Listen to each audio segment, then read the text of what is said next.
Hi everybody and welcome to Go-10, Get Organized in 10 Minutes a Day with me. I'm Tiffany Spaulding and this is session number 6 and we are going to talk today about organizing your punches, right? Big, bulky, hard to categorize, hard to store. What do you do with them? How do you remember that you've got them? We're going to handle all of those things today. So what are you going to need in order to execute this week's Go-10 challenge? You are going to need some scraps, right? So you probably have lots of those because you sorted your paper and you piled up your scraps on the side so that you could use them for this little challenge. If you are a got a little, you're going to need some 4x6 cards, and I'll show you what to do with those as we go through. Like always, I have some sticky notes here, a Sharpie, permanent marker, repositionable adhesive. If you're a got a lot and you made a catalog last week, you're going to need your catalog handy, and that also means that you're going to need some blank sheets most likely to add to your catalog. So whether you're using 8.5 by 11 or 12 by 12, you want to have those ready to go. And then finally, you're going to need all of your punches, right? So let's start with the got a littles, right? Because you guys have it made compared to the rest of us. If you're somebody that just has a few punches, this is going to be a really easy week for you. All you're going to do is gather those punches together. You're going to use your scraps of paper to punch out examples of those punches, and then you're going to take your little 4x6 card. So in this case, I have two sun punches, a big one and a little one, and these are obviously going to go in the summer section.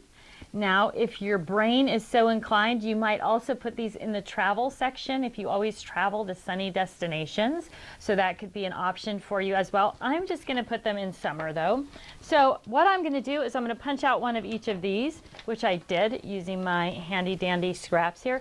Now, it doesn't matter what color they are, right? This is just a representation of the punches that you've got, so that you can remember that you have them and find them when you're ready. Once I punched them out, I used my repositionable adhesive and I just stuck them to one of the 4x6 cards, right? So on this little card, I could use my label maker, but I'm not. I'm going to just write summer. Now, the reason that I'm using a 4x6 card is that these little tiny guys, if you just put them into your scrap rack pockets alone, or you throw them into your Ziploc bag or your file folder alone, they're so small that they might get lost in the shuffle anyway. But if you make a little 4x6 card, you're going to be able to put it right into your scrap rack, or you're going to be able to put it in your file folder or your Ziploc bag, and you're going to keep all those punches together.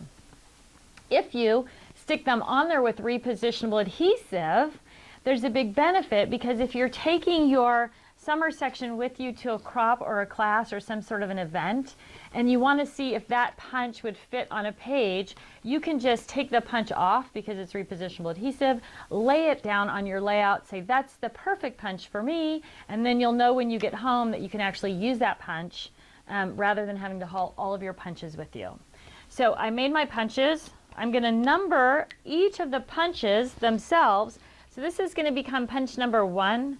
Now, it doesn't matter that that everything is in order. You don't have to do all of your summer things together. You can do your summer punches and your triangle punches and your teddy bear punches, whatever you come across, because you're going to give them each a number. In this case, this big punch is going to become number 1. This little sun punch is going to become number 2. Now, depending on how you store your punches, you may want to write the number in more than one place, right? If you have your punches standing up, we're going to talk about storage in a minute. If you have your punches standing up, you may want to also write the number on the top edge. So if the punch is standing up, you're going to be able to see it from the top, or if they're laying flat, you're going to be able to see it this way on top of the punch as well. So keep that in mind. You might want to label both sides of it. And then I'm going to put that same number on my punch. So this is little sun number 1, and this little guy is number 2. So now I have both of those, and these have the same number. Simple, right? Then I'm going to choose a way to store my punches. So there's a lot of different options that you can use. We have this little drawer storage system right here. Okay. I'm going to put my punches in the drawer, punch number 1 and 2. I'm going to put a label in the front of the drawer that says punches 1, 2, whatever it is. So in this particular one, it says 1 through 35, and I know for a fact that 35 of these little guys will fit in there. That's why it's numbered 1 through 35. But you're not going to actually write the second number on there till the drawer's full, because if obviously these punches are not the same size as this guy, so I'm not going to get 35 punches in here anymore. But when the drawer is full, I'll know. Now, why don't I love this? Why don't I love this drawer? I don't love this drawer because there's all kinds of wasted space in a drawer system like this, right? There's the space of the container itself, but there's also all this space in the drawer because, as you can see, especially with the little guys, right, you could almost go too deep on this. You can go too deep on that. What we don't want to do, though, is stack things on top of things so we can't see them, because that makes it hard to find them. So there's a lot of options. I'm just giving you some options here. If you have a drawer storage, that's what you're going to do. Put your numbered punches in your drawer storage. Put the numbers on the front of the drawer for which punches are in there. It's an option. There are a couple of other options as well. So if we take a look over at my shelving unit, okay, so if you're using some kind of shelving that has narrow shelves and some sort of tray, so this is almost like a cookie sheet you could use. This is a plastic tray, but same thing. You're just going to put the number, punches 1 through whatever, and load that tray. And the advantage to having a tray, or even putting your drawers like this, same thing, the numbers, on a shelf, is that when that tray gets full, all the way to the back of the tray, you can pull that tray out and get what you want, as opposed to just having all your punches on a shelf, right, where getting to that back thing is going to be a pain. So you can use a tray system like this. You could put the drawers on a shelf, and then you're kind of doing a little bit more maximizing of the shelf space. But again, there's all this wasted space when we're talking about shelves, right? But it's an option. Let me show you the thing I prefer to use for my punch storage. What I am going to use to store my punches is our stamp bag. Is that crazy, right? Who would have thought a stamp bag is going to work for punches? But it's the same kind of concept. I'm going to put my punches in the bag. So I've got 1 and 2, but I could fill it up with more. And then I'm just going to slide the punches into the bag, like so. I'm going to take a long strip, and I'm going to slide it right in along the side of the tray. And now it says punches 1 through 35, which I know that I'm not going to fit 35 punches in here, but I'm just giving you the basic layout, right? So now I can stand this up on my shelf like a book, and I can fill it with punches, and then I'll be able to pull it off and on the shelf and maximize that shelf space and really pack things in, but still be able to pull those bags in and out of the shelf. Super simple, right? So, and I'm going to show you all of these punches stored this way and how we're going to maximize that organized only space, which is what we're after in this series, when it's all filled up. Okay, so we got the basic concept down, right? You're going to make the example, you're going to put that in your scrap rack, the little card, or you're going to put it in your file folder or whatever storage tool you're using for your goodies.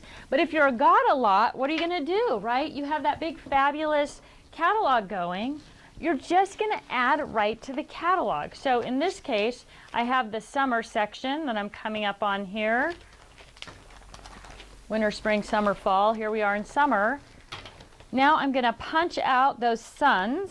Well, I'm going to use my ones that are in repositionable adhesive because that's going to be easy for me. Pop those off there. And now I'm going to take out my sheet here that says summer, right?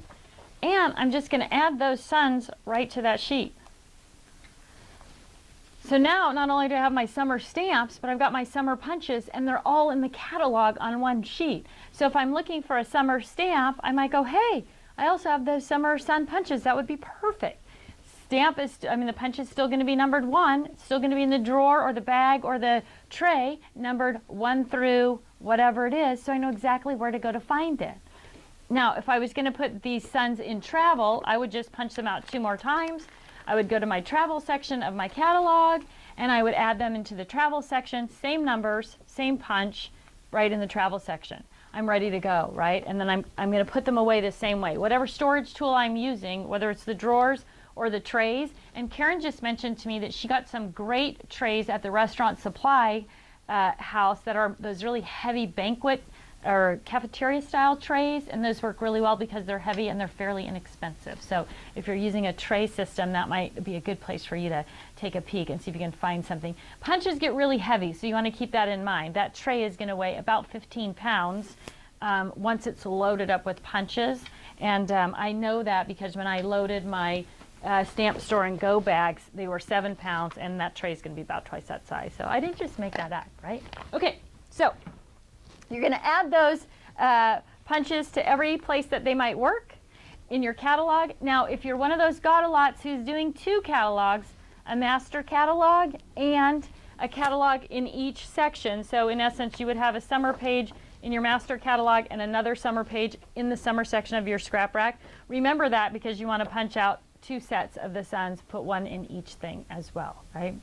So I'm going to take a little break. I'm going to catalog all these punches, and then I'll be right back and I'll show you exactly how it all looks when it's all done. Okay, welcome back. So you notice my desk is clean, and so Karen helped me, I'll confess, but we did 111 punches in about an hour and a half. So you're looking at about a minute a punch, basically, if you're all set up. So make sure you have your little sample paper or your scrap paper and all the pen and everything that you need before you get started, and then it's easy to keep going, right? So we did both ways. If you were using the little small index card, whether you're got a little but you're using a scrap rack, and so you were going to put the index card into a page protector or a pocket page and put it on your scrap rack, and we'll show you that. Or if you're just using the index cards and adding them to some other storage tool. So if this bag was the bag that you had all of your animals things in, then you would drop that animals card right into that bag, and now you would have examples of all your punches with your animals. Or if you were using the little plastic box, again, you would just drop the card in with all the rest of the animal stuff, and then you would remember that you had those punches and where to find them. So in our situation, we are not using those. We are using a scrap rack that we've been working through from the beginning.